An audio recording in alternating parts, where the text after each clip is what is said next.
this morning in the home of the late Squadron leader, Peter Bafemi Anala. You can see mourners, family members, and well-wishers trooping in to wish the family well and to mourn with them over the unfortunate incidents that befell the family and the nation at large yesterday. So we have family members coming in. We have other co-workers, from the other family members also coming through to see how the funeral is going on, or how they are mourning the late Peter Bafemi Anala. And Nana, we understand the late Squadron is married with just a 2-month-old baby. And this is so sad. So with the family, it is a very hard moment for them. The place is quiet and people troop in here and there. This behind me is the family home of the late Squadron leader. And yes, here at Jisonaile, we have people trooping in and out at the funeral home and the family home of the late Squadron leader. Right. Do we have any information on his parents, if they are still there in the family home, and how they are faring? Nana, please come again. I'm asking if we have information on his parents, that's if they're still alive and have received the unfortunate news, and how they are faring. I spoke to the mother this morning, expressing my condolences on the unfortunate incident. But looking at her mood, she wasn't able to talk to me on the incident. And as bereaved as they are, I understand it's not all the time they would be able to talk. But they assure me that he has a senior brother who would be arriving soon. And they spoke to him already on phone. He's willing to talk to us in an interview. So immediately he arrives, I'm definitely going to get back to you and our cherished listeners out there, so they get to tell us how they received the unfortunate incident of news of the passing of the late Squadron leader. Very well. Okay, so good morning, sir. Can you please tell us your name? My name is Marshall Anala. I'm a senior brother to Peter. In fact, we live together in Accra, in the Station residence in Accra.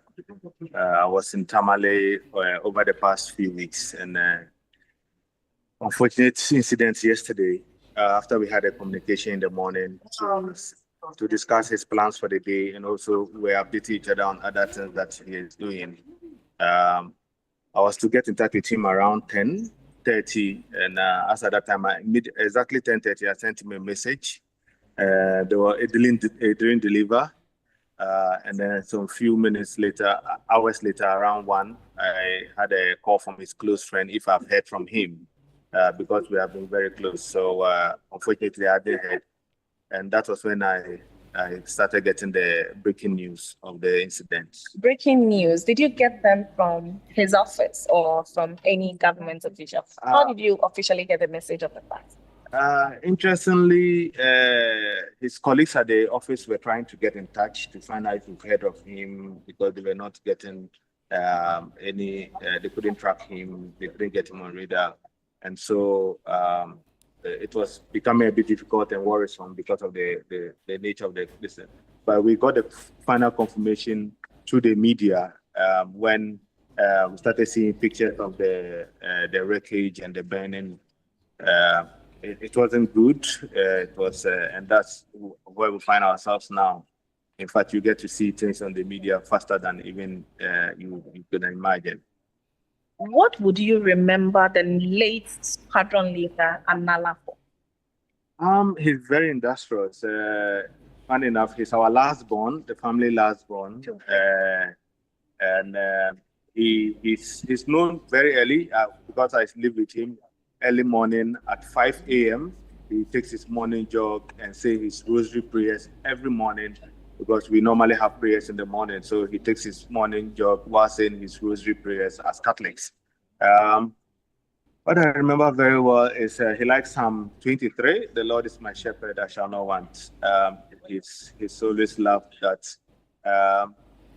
And at this moment in time, I think he will be resting, even though it hurts us and it's uncomfortable. But we understand very well that it is the Lord's doing. We are only hoping to find closure to this to see how things turn out to be, and we'll see how we are able to handle that. What does this loss mean to the family? It's a big loss. We are a big family. The Anala family is a big family, and he being the last born of the family, it's really difficult. We lost our brother on the 20th of June, who was a Catholic priest. And interestingly, he was the one who was able to represent us in the US for the burial. In fact, we've not done the funeral rites. He was able to represent us with our firstborn. So the first and last, I kept making fun of the fact that first and last. And even our firstborn, Letitia, is not yet back from the US. And will be coming within this week. Maybe by tomorrow, she should be in Ghana. It has been very tragic because in June, in May, he went to visit his wife in the UK. And then around in 10th of June, she had delivered a baby girl.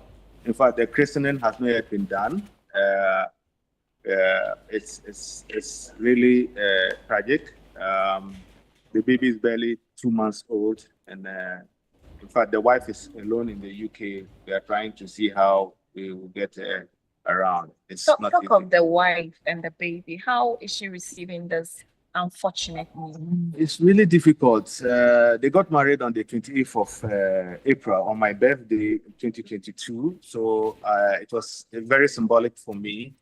And they have been away from each other since he has been in Ghana and she's in the UK, and he visits.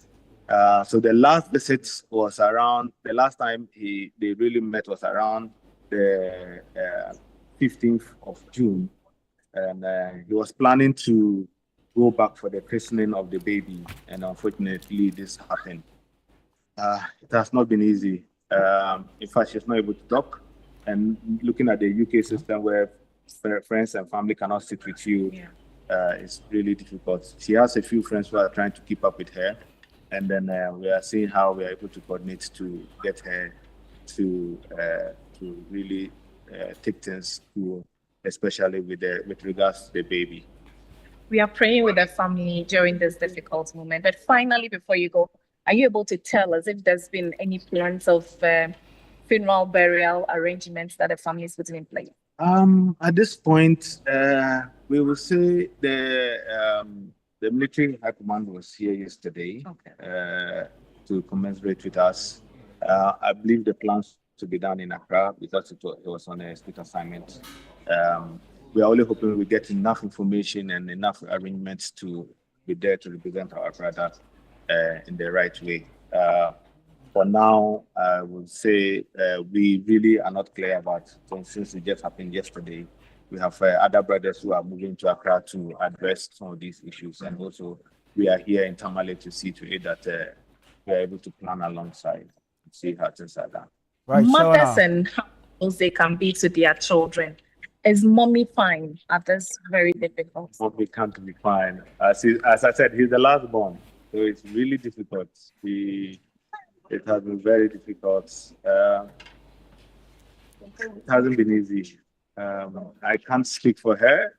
With me, in fact, my dad died in 2001. I never wept. Yesterday, I was in the bank when I heard it. I wept. It was not easy.